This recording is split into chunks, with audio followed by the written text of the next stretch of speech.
आज के इस वीडियो में हम आंतरिक व्यापार और अंतर्राष्ट्रीय व्यापार, इंटरनल ट्रेड और इंटरनेशनल ट्रेड के बीच में क्या डिफरेंसेस हैं और क्या सिमिलरिटीज़ हैं, उनके बारे में आज के इस वीडियो में हम डिस्कस करेंगे। आंतरिक व्यापार और अंतर्राष्ट्रीय व्यापार के बीच में कौन कौन सी समानताएं हैं, कौन कौन से अंतर हैं। सबसे पहले अगर हम अंतर्राष्ट्रीय व्यापार की बात करें तो अंतर्राष्ट्रीय व्यापार क्या होता है, जब दो या दो से अधिक देशों के बीच में, ठीक है, दो या दो से अधिक देशों के बीच में वस्तु एवं सेवाओं का अगर लेन देन होता है तो इसको हम कहेंगे अंतर्राष्ट्रीय व्यापार। तो अंतर्राष्ट्रीय व्यापार के लिए क्या जरूरी है, कम से कम दो देश होने चाहिए, दो या दो से अधिक देश हो सकते हैं और उनके बीच में अगर वस्तुओं का सेवाओं का लेन देन होता है जिसको हम क्या कहते हैं, आयात निर्यात कहते हैं। लेकिन आंतरिक व्यापार की स्थिति में क्या होता है कि जो वस्तुओं का क्रय विक्रय होता है, लेन देन होता है, वो देश की जो भौगोलिक सीमा है उसके अंदर ही होता है। एक राज्य से दूसरे राज्य की ओर हो सकता है, एक जिले से दूसरे जिलों की ओर हो सकता है, या एक ही स्थान पर दो क्रेता विक्रेता आपस में व्यापार करते हैं, तो वो सब किसकी श्रेणी में आएगा, आंतरिक व्यापार। तो आंतरिक व्यापार का मतलब होता है देश की भौगोलिक सीमा के अंदर वस्तु एवं सेवाओं का जो क्रय विक्रय होता है, जो लेन देन होता है।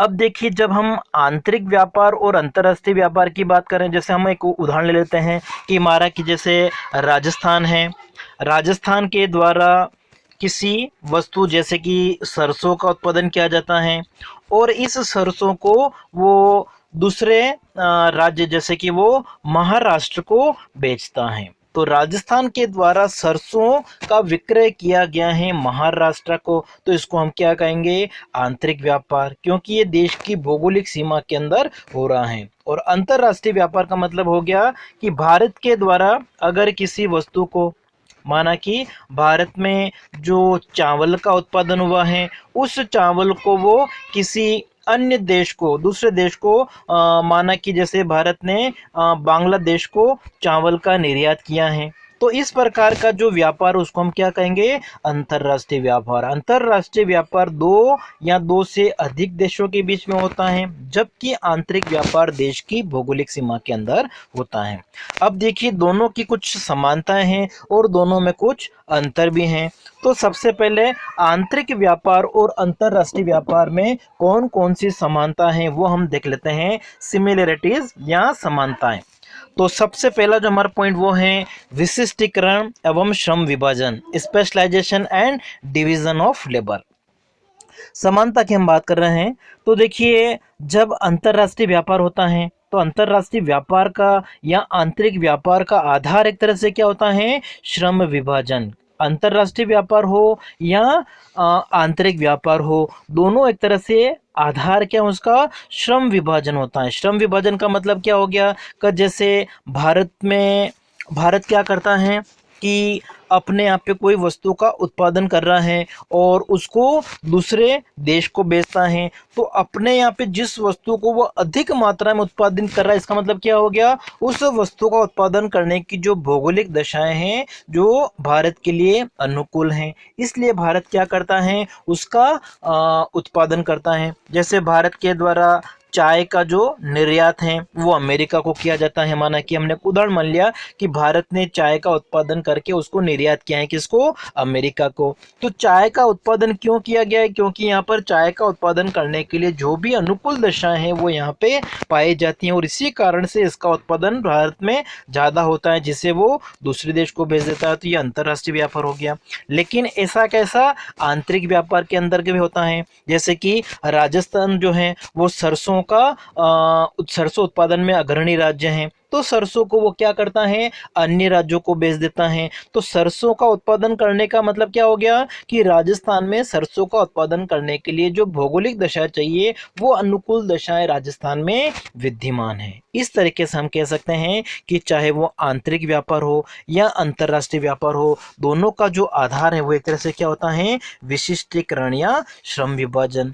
जैसे कि उत्तर प्रदेश है, उत्तर प्रदेश में गन्ने का उत्पादन ज़्यादा होता है, तो उत्तर प्रदेश एक तरह से चीनी का उत्पादन ज़्यादा करता है और उसे अन्य राज्यों को बेच देता है, माना कि वो महाराष्ट्र को बेच देता है। तो ये अंतर्राष्ट्रीय आंतरिक व्यापार हो गया। अब आंतरिक व्यापार और अंतर्राष्ट्रीय व्यापार, ठीक है, दोनों में विशिष्टीकरण को तो हमने देख लिया है।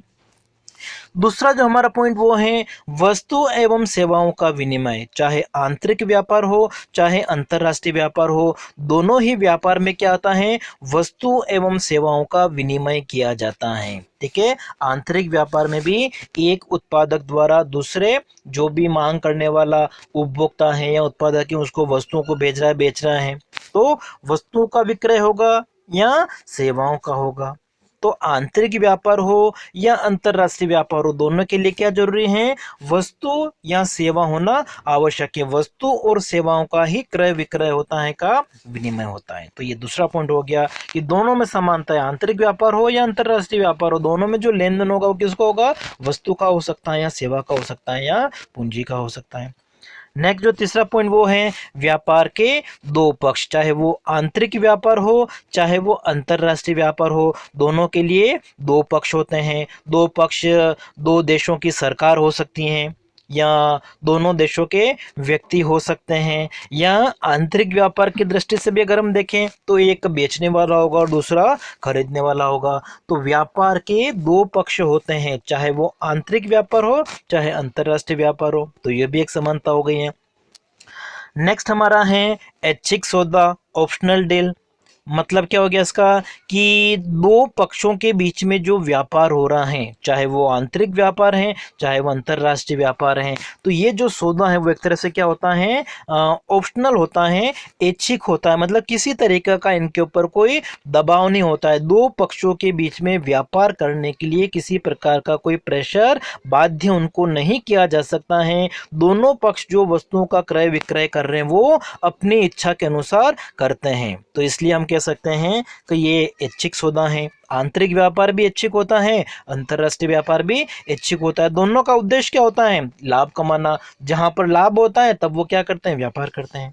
और नेक्स्ट हमारा है सामाजिक संबंध। जब दो या दो से अधिक देशों के बीच में व्यापार होता है, या आंतरिक व्यापार में जब दो पक्षों या दो क्षेत्रों के बीच में व्यापार होता है, तो इस स्थिति में दोनों क्षेत्रों के जो सामाजिक रीति रिवाज है, उनकी जो परंपरा है, उनका भी आदान प्रदान होता है, चाहे वो आंतरिक स्तर पर हो चाहे वो अंतर्राष्ट्रीय स्तर पर हो। तो इस तरीके से हम देख सकते हैं कि जैसे उदाहरण अगर हम देखें कि जो भारत की जो साड़ियाँ हैं जैसे, तो ये अमेरिका में ज़्यादा फेमस हैं। तो इसका मतलब क्या हो गया, अमेरिका और भारत के बीच में जब अंतर्राष्ट्रीय व्यापार होता है, वस्तुओं का व्यापार होता है, तो इससे हमारे जो सामाजिक संबंध हैं, जो हमारी परंपराएं हैं, जो हमारे जो रीति रिवाज है, सामाजिक रीति रिवाज हैं, उनका भी एक तरह से लेन देन होता है, उनका भी आदान प्रदान होता है। उनकी भी जो लोकप्रियता होती है वो दूसरे देशों में बढ़ती है। दूसरे देशों में जो चीज़ फेमस होती है उनको हम अपना लेते हैं, हमारे यहाँ पे जो चीज़ फेमस होती है वो दूसरे देश वाले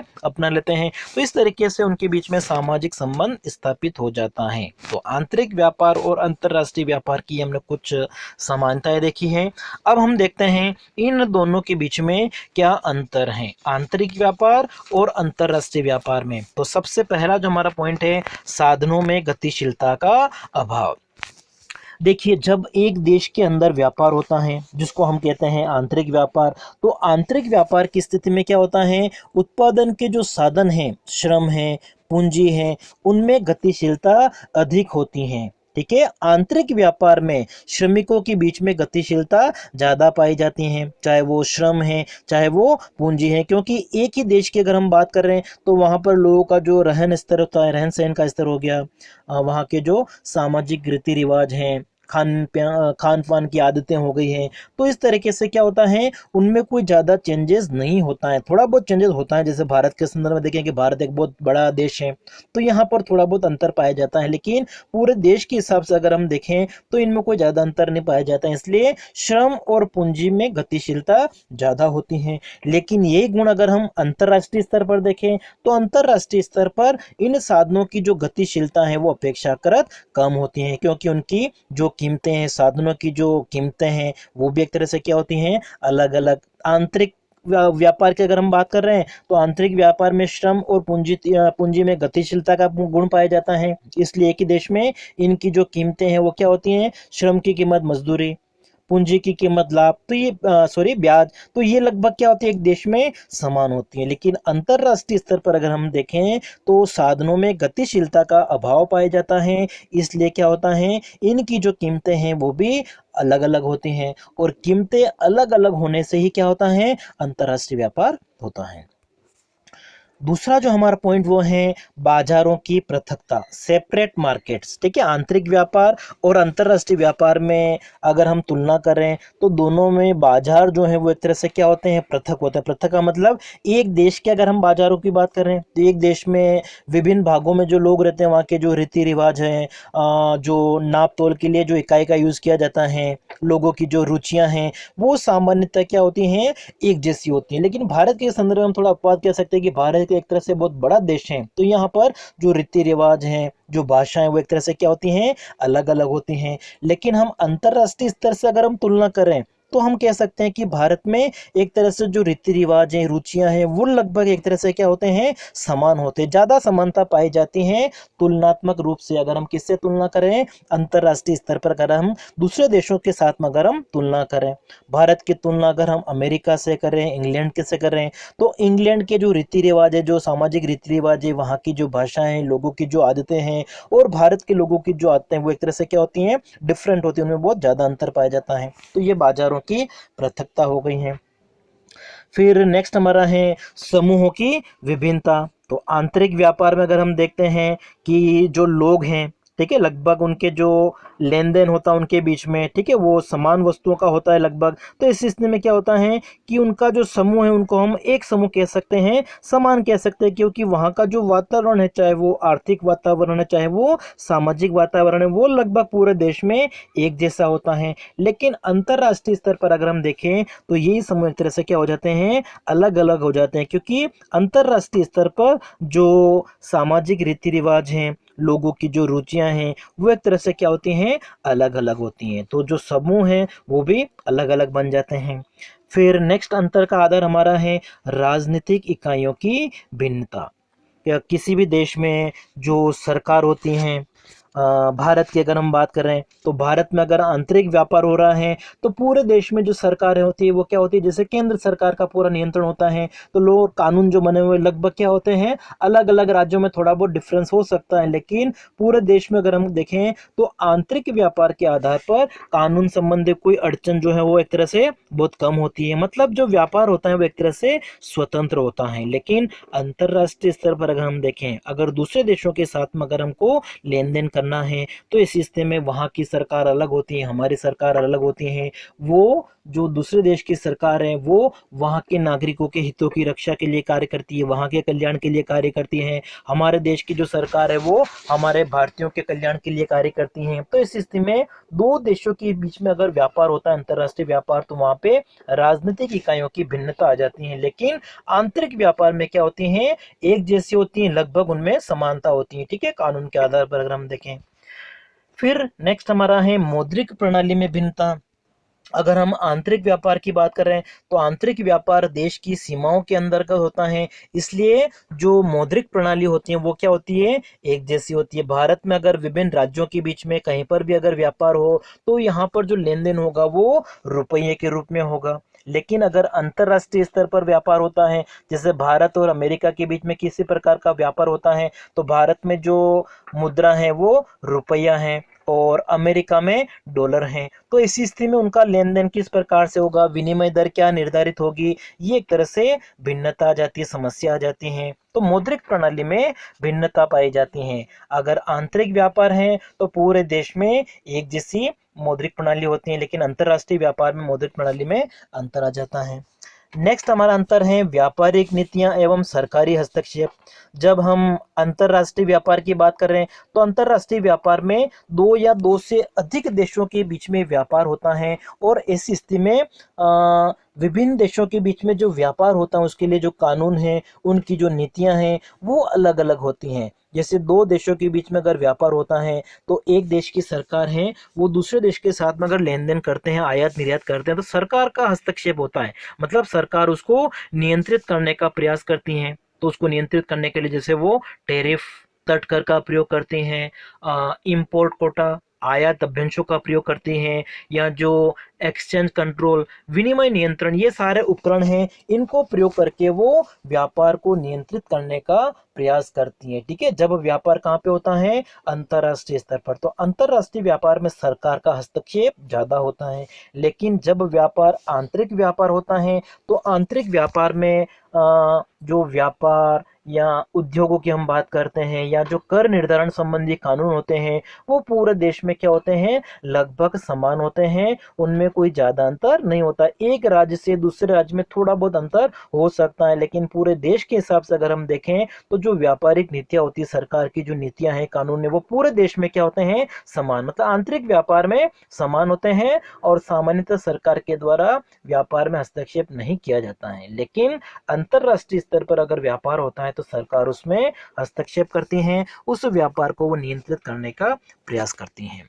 नेक्स्ट हमारा है परिवहन की समस्या, या परिवहन लागत कह सकते हैं, कि जब दो देशों के बीच में व्यापार होता है, अंतरराष्ट्रीय व्यापार, तो अंतरराष्ट्रीय व्यापार में परिवहन की समस्या उत्पन्न हो जाती हैं, या परिवहन की जो लागतें वो एक तरह से ज़्यादा आ जाती हैं, और साथ ही साथ यहाँ पे राजनीतिक परिस्थितियाँ क्या हैं वो भी उसको प्रभावित करती हैं। लेकिन एक देश के भीतर अगर व्यापार होता है, आंतरिक व्यापार होता है, तो उसमें परिवहन की कोई ज़्यादा समस्या नहीं होती है, और अगर समस्या होती भी हैं तो उस देश की जो सरकार है वो एक तरह से इसकी व्यवस्था कर देती हैं। जैसे भारत में परिवहन की समस्या को दूर करने के लिए भारतीय रेलवे के द्वारा माल जैसे एक स्थान से दूसरे स्थान पर पहुंचाया जाता है।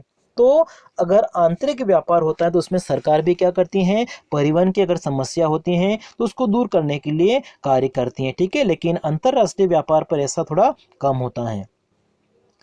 नेक्स्ट हमारा है अंतरराष्ट्रीय मौद्रिक सहयोग। अब देखिए, जब दो या दो से अधिक देशों के बीच में व्यापार होता है, अंतरराष्ट्रीय व्यापार होता है, तो अलग अलग देशों में अलग अलग मुद्रा चलन होने से अंतरराष्ट्रीय मौद्रिक सहयोग की आवश्यकता होती है, और इसी तरलता की समस्या आ जाती है। ठीक है, कि अलग अलग देशों में मुद्रा क्या है, अलग अलग है। भारत में जैसे रुपया है, अमेरिका में डॉलर है, कहीं पर पौंड है, कहीं पर येन है, तो अलग अलग देशों में अलग अलग मुद्रा चलन होने से अंतरराष्ट्रीय व्यापार में मौद्रिक सहयोग की आवश्यकता महसूस होती हैं, और इसी को दूर करने के लिए जैसे हम देखते हैं कि अंतर्राष्ट्रीय मुद्रा संगठन है, IMF, या यूरोपियन साझा बाजार हैं, तो इन सभी का जो उद्भव हुआ है वो इसी कारण से हुआ है कि अंतर्राष्ट्रीय स्तर पर अगर वो लेन देन करते हैं तो उनमें मौद्रिक सहयोग की कमी आती है, और इस कमी को दूर करने के लिए विभिन्न संगठन बन गए हैं। लेकिन आंतरिक व्यापार होता है तो उसमें इस प्रकार की समस्या नहीं आती है। नेक्स्ट हमारा है प्रतियोगिता। जब देखिए एक देश के बीच में व्यापार होता है, देश के अंदर भौगोलिक सीमा में आंतरिक व्यापार, तो उसमें प्रतियोगिता थोड़ी कम होती है। लेकिन अगर अंतरराष्ट्रीय स्तर पर व्यापार होता है तो प्रतियोगिता की जो मात्रा है वो थोड़ी एक तरह से बढ़ जाती है। अब देखिए, अगर हम किसी विशेष वस्तु की बात करें जिसको भारत अगर एकाधिकार की स्थिति और उस वस्तु का निर्यात करा, तो उसमें प्रतियोगिता क्या होती, कम। लेकिन जिस वस्तु के उत्पादक ज्यादा होंगे और अगर उनका अंतरराष्ट्रीय व्यापार किया जाता है तो वहां पर जो प्रतियोगिता है वो एक तरह से बढ़ जाएगी। एकाधिकार की स्थिति में प्रतियोगिता की मात्रा कम होती है। इसी तरीके से आंतरिक व्यापार में अगर हम देखें कि किसी वस्तु के उत्पादक अगर ज्यादा हैं तो उनमें प्रतियोगिता हो सकती है, लेकिन वो प्रतियोगिता कहाँ है, देश की भौगोलिक सीमा तक ही सीमित होती है। नेक्स्ट हमारा है व्यापार का क्षेत्र या व्यापार का पैमाना। अब देखिए, जब अंतरराष्ट्रीय व्यापार होता है तो अंतरराष्ट्रीय व्यापार के लिए जो वस्तुओं का क्रय विक्रय किया जा रहा है, ठीक है, वो एक तरह से क्या होता है, बड़े पैमाने पर, लार्ज स्केल पर ही लेन देन होता है। अंतरराष्ट्रीय व्यापार में छोटी छोटी इकाई जो होती है उसका लेन देन नहीं होता, मतलब एक तरह से हम कह सकते हैं होलसेल, ठीक है, थोक में लेन देन होता है। लेकिन आंतरिक व्यापार में एक तरह से क्या होता है, छोटी छोटी अगर कम मात्रा है तो उसका भी व्यापार हो जाता है। तो व्यापार का जो क्षेत्र है वो अंतरराष्ट्रीय स्तर पर थोड़ा विस्तृत होता है, उसमें एक तरह से अधिक मात्रा, लार्ज स्केल पर लेन देन होता है। लेकिन एक देश में जब आंतरिक व्यापार होता है तो ये जो क्षेत्र है वो थोड़ा छोटा हो जाता है, छोटी छोटी मात्राओं का भी लेन देन हो सकता है। फिर नेक्स्ट हमारा है व्यापार बाधाएं। जब हम अंतरराष्ट्रीय स्तर की बात करें तो अंतरराष्ट्रीय स्तर पर बहुत सारी व्यापार बाधाएं आती हैं। सरकार जैसे आयात और निर्यात की मात्रा को नियंत्रित करने के लिए आयात कोटा लगा देती हैं, टैरिफ लगा देती हैं, विभिन्न प्रकार के वो कर लगा देती हैं। विनिमय नियंत्रण के द्वारा वो अंतर्राष्ट्रीय व्यापार को नियंत्रित करने का प्रयास करती हैं। लेकिन इस प्रकार की जो बाधाएं हैं वो आंतरिक व्यापार में देखने को नहीं मिलती हैं, या आंतरिक व्यापार में जो बाधाएं हैं वो कम होती हैं तुलनात्मक अगर हम करें, किससे करें, अंतर्राष्ट्रीय व्यापार से। फिर है प्रक्रिया एवं औपचारिकताएं। तो जब आंतरिक व्यापार होता है तो आंतरिक व्यापार में जो प्रोसीजर हैं, जो फॉर्मेलिटीज़ हैं वो थोड़ी कम होती हैं। लेकिन यदि यही व्यापार अंतर्राष्ट्रीय स्तर पर होता है, दो या दो से अधिक देशों के बीच में होता है, तो उन्हें बहुत सारी औपचारिकताएं हैं, उनको पूरा करना पड़ता है, एक प्रोसीजर होता है, उसको करने के बाद ही अंतर्राष्ट्रीय व्यापार किया जा सकता है। जो कानून बने हुए हैं उन कानून का पालन करके ही अंतर्राष्ट्रीय व्यापार होता है। तो ये जो औपचारिकताएं हैं, प्रक्रियाएं, वो आंतरिक व्यापार में बहुत कम होती हैं, लेकिन अंतर्राष्ट्रीय व्यापार पर एक तरह से ये बढ़ जाती हैं। फिर जोखिम या रिस्क की अगर हम बात करें तो आंतरिक व्यापार में जोखिम एक तरह से कम होता है, क्योंकि जो व्यापार हो रहा है वो देश की भौगोलिक सीमा के अंतर्गत होता है, इससे जोखिम की मात्रा कम होती है। लेकिन अंतर्राष्ट्रीय स्तर पर एक देश से दूसरे देश के बीच में अगर व्यापार होता है तो उसमें जो जोखिम है, रिस्क है, वो ज़्यादा होती हैं, क्योंकि दोनों देशों के जो कानून है वो अलग अलग बने हुए हैं। इस कारण से बहुत सारी जोखिम आ जाती हैं। तो अंतर्राष्ट्रीय व्यापार में जोखिम की मात्रा ज़्यादा होती है, आंतरिक व्यापार में भी जोखिम होती हैं लेकिन कम होती हैं। तो ये इन दोनों